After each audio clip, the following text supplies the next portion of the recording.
Hello viewers, welcome to our channel Bangaliyana. দোকানের মতো খাস্তা নিমকি কিভাবে বাড়িতে বানানো যায় তার রেসিপি আজ আমি আপনাদের সাথে শেয়ার করছি। এরকম নিত্য নতুন রেসিপির নোটিফিকেশন পাওয়ার জন্য আমাদের চ্যানেলটিকে অতি অবশ্যই সাবস্ক্রাইব করুন। পাশে থাকা বেল আইকনে ক্লিক করে অল অপশনটি সিলেক্ট করে দিন। খাস্তা নিমকি বানানোর জন্য আমি নিয়ে নিয়েছি 2 কাপ ময়দা। এবার দিয়ে দিচ্ছি 1 টিস্পুন কালো জিরে, 1 টিস্পুন লবণ, হাফ টিস্পুনেরও কম নিয়ে নিচ্ছি খাবার সোডা। এবার দিয়ে দিচ্ছি 1 টিস্পুন চিনি, 1 টিস্পুন ঘি আর দিয়ে দেব 2 টিস্পুন রিফাইন্ড অয়েল। সমস্ত কিছুকে খুব ভালো করে ময়দার সাথে মিশিয়ে নিতে হবে।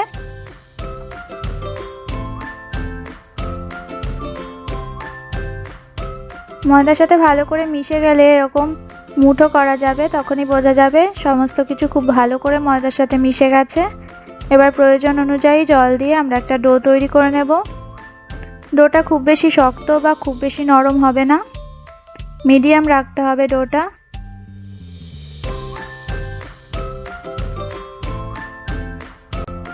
ডো তৈরি হয়ে গেছে। এবার 30 মিনিটের জন্য আমরা রেস্টে রেখে দিয়েছিলাম।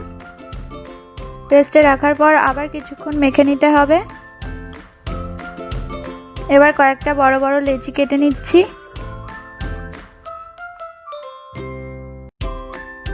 লেচিগুলোকে গোল করে নিচ্ছি, তাহলে বেলতে সুবিধা হবে।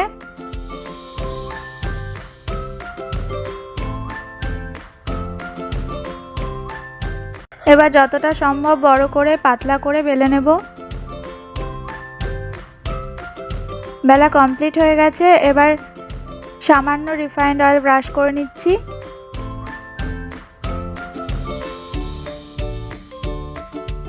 আর এভাবে ময়দা ছড়িয়ে দিচ্ছি, এতে নিমকির লেয়ারগুলো খুব ভালো আসবে।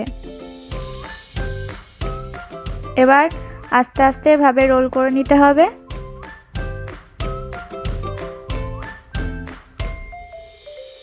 রোল করা হয়ে গেছে। এবার ছুরি দিয়ে ছোট ছোট করে কেটে নিচ্ছি।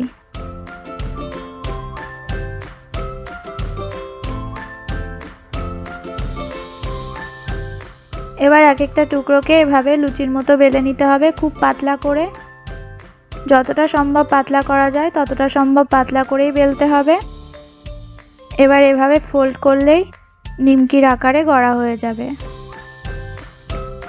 সাইডটা চেপে দিতে হবে। এভাবে আমরা নিমকিগুলো তৈরি করে নিয়েছি। এবার ভেজে নেব। রিফাইন্ড অয়েল গরম হয়ে গেছে, নিমকি ছেড়ে দিচ্ছি।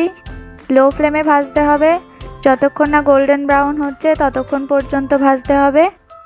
হাই ফ্লেমে ভাজলে নিমকি তাড়াতাড়ি নরম হয়ে যাবে, তাই পুরো সময়টাই লো ফ্লেমে ভাজতে হবে নিমকিটাকে। এভাবে নিমকি তৈরি করে আপনারা বাড়িতে 7 থেকে 10 দিন পর্যন্ত স্টোর করে রাখতে পারেন। নিমকি খুব খাস্তাই থাকবে।